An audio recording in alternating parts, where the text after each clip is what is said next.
to the very last part on everything you need to know about 1688 Chinese shopping app is concerned as a new user.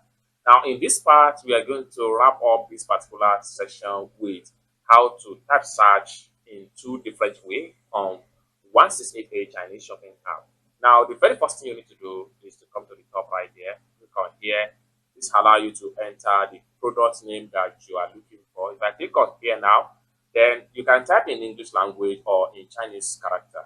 I'm going to simply click on here now, and what we want to do is to simply type in, let's say I'm looking for bags 2025 and hit on search.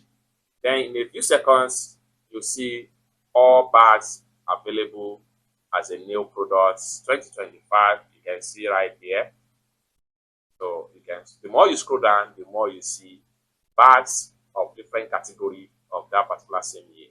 Now you can also refine, just like the way we are doing in the past. Swipe this way and check on the recommended by 1688. So when you click on recommended by 1688, it's going to refine and show you right here. These are recommended by 1688, like I explained in the past. You can see the badge right here. Recommended by 168. You can also come to the top right there and swipe and search by different options and different category right here. That's simple. Alternative way to find products in this category right here is to come to the top right here. We are going to use the search engine right here again, but this time around we are going to make use of Chinese character. So by using Chinese character, this will make you to have direct link with traditional markets of Chinese citizen in 1688. So now we want to exit from here now. Now, if you are using Android phone, make sure you have this particular app download and install on your phone. The app is Google Translate right here. If you are using iPhone, just go to your app store, download Google Translate and install it on your phone. After you have successfully downloaded and installed it on your phone, next thing you need to do is to click on the app to run the setup.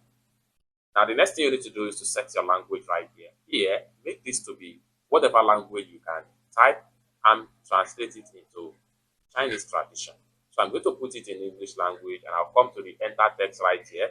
So I will simply type in, let's say I'm looking for shoes latest 2025. Okay.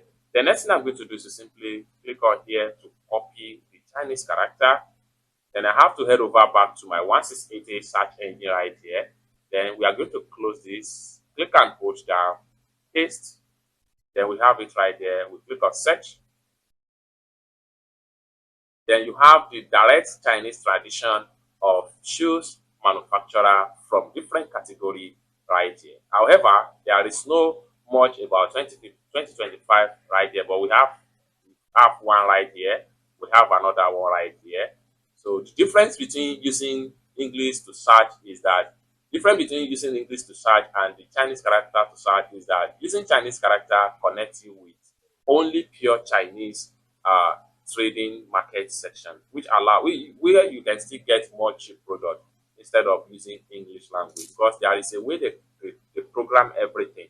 So here the supplier in this category believe that everybody that search for them on 1688, they are Chinese citizens, and they offer a kind of preferential price and preferential treatment for their citizens right here. The more you scroll down, the more different product is going to load up right here. Then one more thing we can do here is that we can simply use this icon to search for similarity if we are not satisfied with the results we have right here, or we want more results from a specific product like this. So we can simply click on this icon right here. So click on this icon, and in a few seconds, 1688 is going to scan and present you with similarity of these same shoes, and then from here you can choose any supplier right here. So it's that simple. The more you scroll down, the more the product is going to load up right here. So basically, this is how we are going to wrap up everything you need to know about 1688 Chinese shopping app. If you still have some questions or further clarification about this series of what you need to know about 1688 Chinese shopping app as a new user, consider to contact me with your questions, and I will reply as much as possible. Thank you so much for watching, and I hope to see you in the next section of our tutorial.